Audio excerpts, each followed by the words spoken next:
मैं यहाँ इस बुक में एक गारंटी दे रहा हूँ कि इस पूरी बुक पढ़ने के बाद आपको जो नॉलेज मिलेगी ट्रेडिंग के प्रति, आपका जो माइंड सेट विकसित होगा, उससे आप एक प्रोफेशनल ट्रेडर की तरह सोचना और समझना शुरू कर देंगे।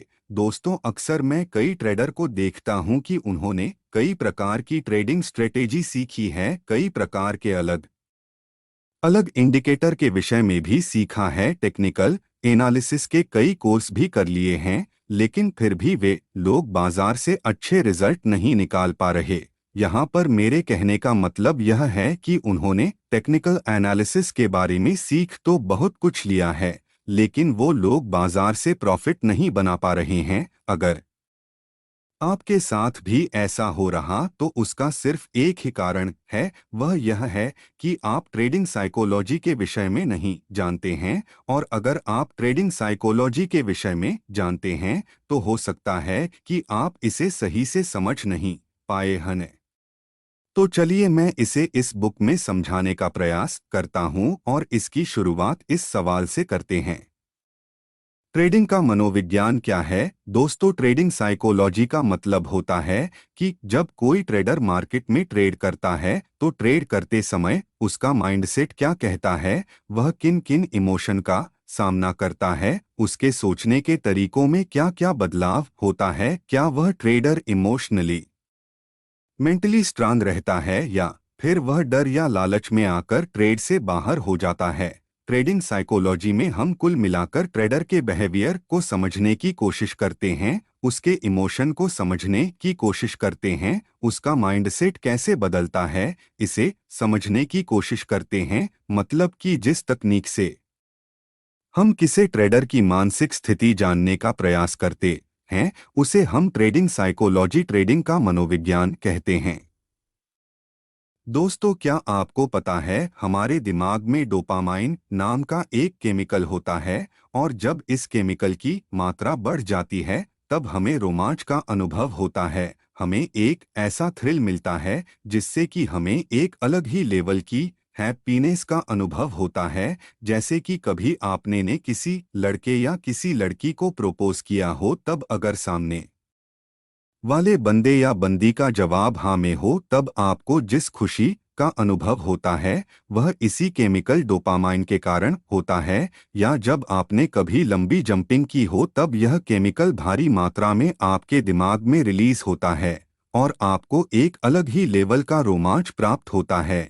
या तो आप जब कोई क्रिकेट मैच देख रहे हैं और आखिरी बॉल पर 6 रन की जरूरत हो और लास्ट गेंद पर छक्का लग जाए, तब आपको जिस रोमांच का अनुभव होता है इसी केमिकल के भारी मात्रा में रिलीज होने से होता है।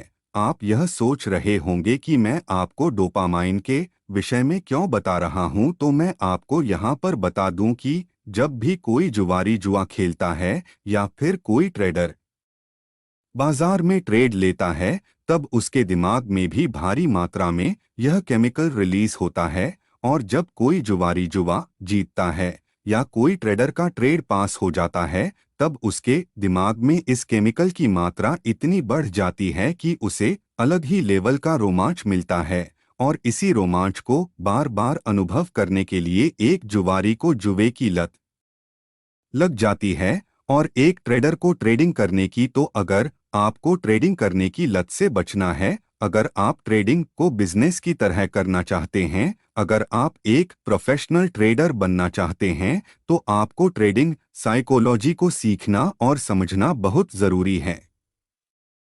दोस्तों, एक बार एक एक्सपेरिमेंट किया गया, इसमें एक ड्रग ऑडिट के दिमाग का एमआरआई स्कैन किया गया और साथ ही एक ट्रेडर के दिमाग का एमआरआई स्कैन किया जिसने अभी अभी एक ट्रेड जीता था। मतलब कि उस ट्रेडर का एक ट्रेड पास हुआ था। जब डॉक्टर को दोनों का एमआरआई स्कैन दिखाया गया तो उस डॉक्टर के लिए दोनों में फर्क बताना बिल्कुल नामुमकिन सा हो गया था। तब इस एक्सपेरिमेंट से यह बाहर निकल के आया कि अगर किसी ट्रेडर को बाजार में सक्सेसफुली ट्रेड करना है या एक प्रोफेशनल ट्रेडर बनना है, तो उस ट्रेडर की साइकोलॉजी, उसका माइंडसेट और उसकी थिंकिंग एबिलिटी हमेशा पॉजिटिव रहना चाहिए। अगर किसी ट्रेडर की साइकोलॉजी उसका माइंडसेट और उसकी थिंकिंग एबिलिटी पॉजिटिव न होकर अगर किसी जुआरी या ड्रग ऑडिट जैसी होगी तो ट्रेडर कभी भी एक सक्सेसफुल ट्रेडर नहीं बन पाएगा। दोस्तों, साइकोलॉजी कहती है कि किसी भी आदत को बनाने के लिए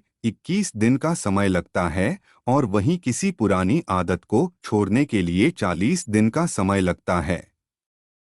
यहाँ पर मेरा इस बात को बताने का कारण यह है कि आपको अगर प्रोफेशनल ट्रेडर बनना है और अगर आप एक सक्सेसफुल ट्रेडर की तरह सोचना और समझना चाहते हैं तो आपको कुछ रूल्स को फॉलो करना पड़ेगा जो कि सक्सेसफुल ट्रेडर अपनी ट्रेडिंग में अप्लाई करते हैं और इस रूल्स को 41 दिनों तक फॉलो करना पड़ेगा जिससे कि यह आपकी आदत बन जाए। यह रूल्स क्या हैं, इन्हें हम आगे चल के डिटेल्स में समझ लेंगे। और अगर आपकी कुछ ऐसी आदतें हैं जो कि एक सक्सेसफुल ट्रेडर में नहीं होना चाहिए तो आपको उन आदतों को छोड़ना होगा। जैसे कि अगर आप ट्रेडिंग को गैम्बलिंग की तरह ट्रीट करते हैं तो आपको इस प्रकार की ट्रेडिंग को बंद करना होगा। ट्रेडर की बुरी आदत को छोड़ने के कुछ रूल भी हम आगे चल कर जानेंगे। इन बुरी आदत को छोड़ने के लिए आपको 90 दिनों तक इन रूल्स को फॉलो करना पड़ेगा। हो सकता है कि आपको जो मैं इस चैप्टर में बता रहा हूं वो समझ में नहीं आ रहा, लेकिन जैसे जैसे हम इस बुक में आगे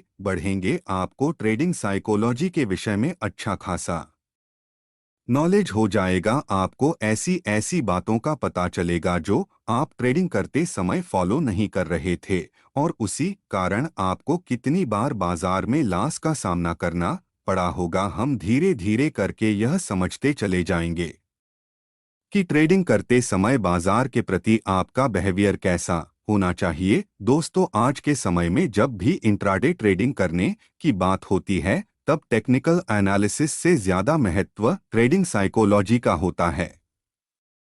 आपके लिए यह जान लेना बहुत जरूरी है कि ट्रेडिंग करने के लिए 90% ट्रेडिंग साइकोलॉजी का और केवल 10% टेक्निकल एनालिसिस का महत्व होता है। आप बहुत सारे लोग को यह बात सुनकर झटका तो लगा ही होगा कि सिर्फ 10% टेक्निकल एनालिसिस का महत्व है, तो चलिए इसे मैं थोड़ा डिटेल में समझा देता हूं। ट्रेडिंग में सक्सेसफुल होने के लिए सबसे महत्वपूर्ण भूमिका ट्रेडिंग साइकोलॉजी की होती है, लेकिन अधिकांश ट्रेडर इस इम्पॉर्टेंट सब्जेक्ट पर ज्यादा ध्यान नहीं देते। इसलिए बहुत सारे ट्रेडर ऐसे होते हैं जो काफी ट्रेनिंग लेकर बाजार में ट्रेड करते हैं, लेकिन फिर भी वे लोग ट्रेडिंग में प्रॉफिट नहीं बना पाते हैं। वे लोग बाजार में असफल हो जाते हैं जबकि वे लोग पैसा खर्च करके ट्रेडिंग और ट्रेडिंग करने के विषय में सीखा होता है। ऐसे में ट्रेडर को ये समझ नहीं आता है कि जब वह सब कुछ सही सही कर रहा है,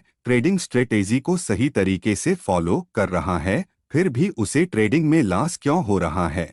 इसकी सबसे बड़ी वजह तो यह है कि जहां से आप ट्रेडिंग के विषय में सीखते हैं वे लोग आपको टेक्निकल एनालिसिस के विषय में, ट्रेडिंग स्ट्रेटेजी के विषय में, अलग अलग इंडिकेटर के विषय में तो बहुत कुछ बता देते हैं। और इतना सब सीखने के बाद जब आप लाइव मार्केट में ट्रेडिंग करने जाते हैं तो ज्यादातर मामलों में आप असफल ही होते हैं। इसका कारण यह है कि जो आपने टेक्निकल एनालिसिस के विषय में सीखा है उसको लाइव मार्केट में अप्लाई करने के लिए आपका क्या माइंडसेट होना चाहिए आप यह नहीं जानते हैं। ज्यादातर ट्रेडर तो ट्रेडिंग साइकोलॉजी के विषय में जानते ही नहीं हैं और जो ट्रेडर इसके विषय में थोड़ा बहुत जानते हैं वे लोग भी इसे समझने की कोशिश नहीं करते हैं, क्योंकि आप लोगों में से अधिकतर लोगों को ट्रेडिंग साइकोलॉजी के विषय में पता ही नहीं है। तो चलिए हम ट्रेडिंग साइकोलॉजी के विषय में और जानते हैं अगले एपिसोड में।